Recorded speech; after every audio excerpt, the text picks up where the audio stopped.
once in a while, we just have to let it rip. All right, so I said earlier that today is, since it's the first Sunday, we have the world that works for everyone. But I've been doing it once a month, so it means this is the last month for that global theme of a world that works for everyone.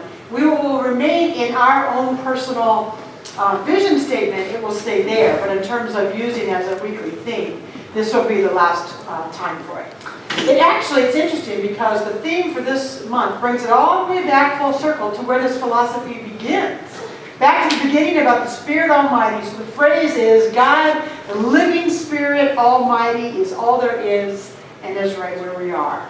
That's the phrase that a lot of my colleagues are using to make their talks this week. God, the living Spirit Almighty, is all there is and right where we are. Which means it's everywhere present, hence my title. No spot where God is not is also a really easy way to remember it. So let's begin with Ernest. I got two of him today because I just couldn't pick. He said, no, when Ernest uses the word it with a capital I, he's referring to spirit, if that's new to you. All of it is present at any and every point within itself. It is not approaching a point, nor receding from it. It is always at the point. The whole of God is present at any and every point within God. It was to this indwelling Spirit that Jesus prayed, for God is within humanity as well as throughout all creation. It is that thread of the all-sustaining beauty which runs through and doth all unite. And there is no place where God is not. So Ernest Holmes sets us up.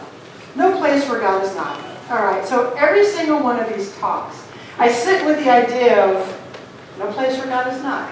What do I know about that? What does that mean to me? The very first thing that came up when I sat down with it and I asked myself is, okay, I got to be really honest. Because when I'm really honest, some people, some circumstances, some situations in life, it is really easy to see God, and others, not so much.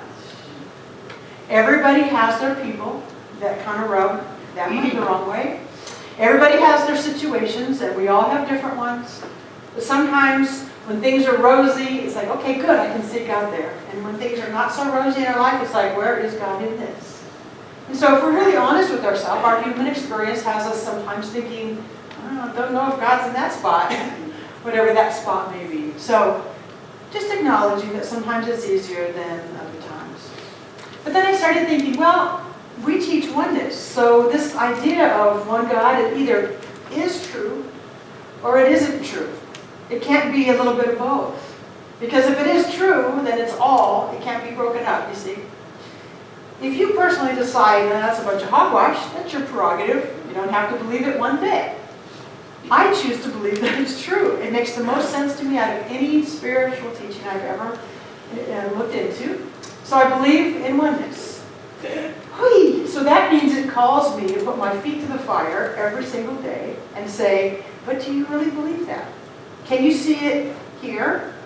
Easy. Can you see it here? That too?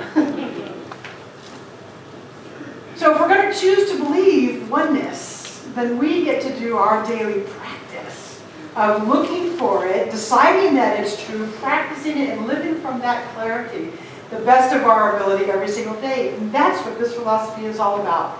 Last week I reminded us, I said this a lot for Annalise's family too, I said that this was a practical spirituality in order to help us live better lives right now.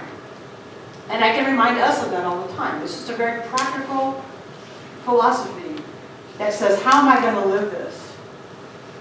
That one source of all life created every single thing that we see, everything that we don't yet see, created every person that it's easy to love, and created all those people that I don't understand or don't resonate with one little bit. The other thing that I know is that it's very, very easy to be judgmental when confronting those people or situations that I don't get. It's easy to sit and say, well, then, they're not okay. Isn't that what we do? We think that we're the one that's okay. We're the one that's got the right idea. Of course I am. I'm in this philosophy. I got the right idea. It's arrogance. That person is the one that's got the wrong idea. So it's easy to be judgmental when we're uncomfortable with somebody who's different than ourselves on the outside. But let's remember that different is only on the outside. Sometimes it seems so radically different, but it's only the external showing up. What looks different on the outside, but if we back it all up inside of us, our premise of this philosophy is we are all the same stuff. As Pat Sanchez likes to call it all the time, God's stuff. We are God's stuff. Every single one of us. Everything. You know, we think of our little planet as this life. We think of our humanness as this life, but there's so much more to life than our planet. There's so much more to life than a physical flesh and blood thing.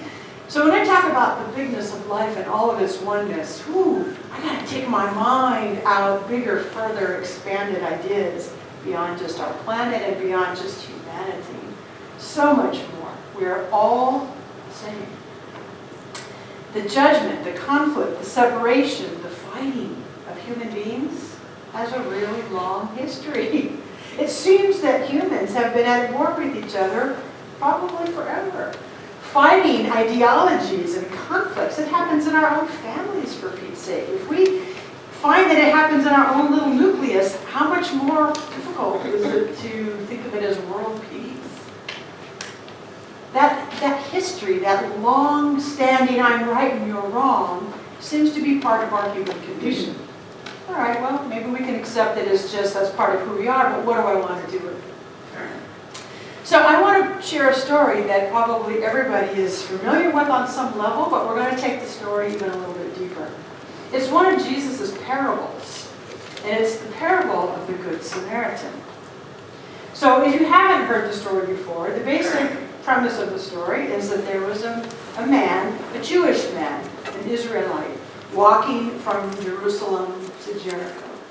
And along his 17-mile road, very, very long road, not like what we know now, where you can stop at McDonald's and go to the bathroom, or you can stop and fill your tank up. It was a long road with not much in between. Walking, and he gets mugged and robbed and beaten. He gets stripped of his clothing. He gets thrown off to the side, basically presumed dead. Common occurrence on this road from Jerusalem to Jericho. Along the way, a priest passes by and passes on by. Along the way, a Levite passes by and passes on by. Along the way comes a Samaritan. Now, Samaritan was actually a group of people. The Samaritans and the Jews didn't like each other. There had been a long, long history between these two groups. So here's this man laying bloodied and almost dead and naked by the side of the road. The Samaritan helps him.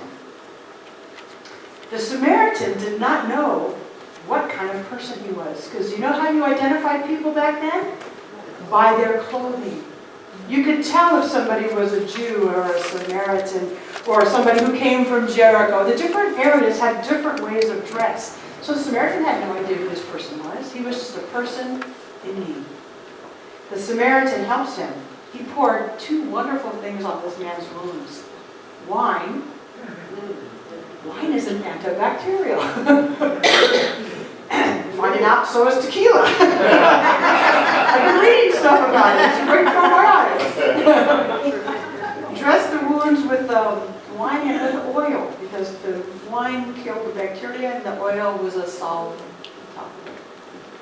The Samaritan takes this man and puts him up on his donkey and takes him to the closest inn, which was probably not that close, because like I said, we don't just go down to the local hotel.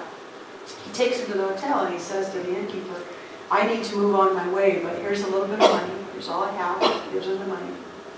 And says, can you please take care of him until I return?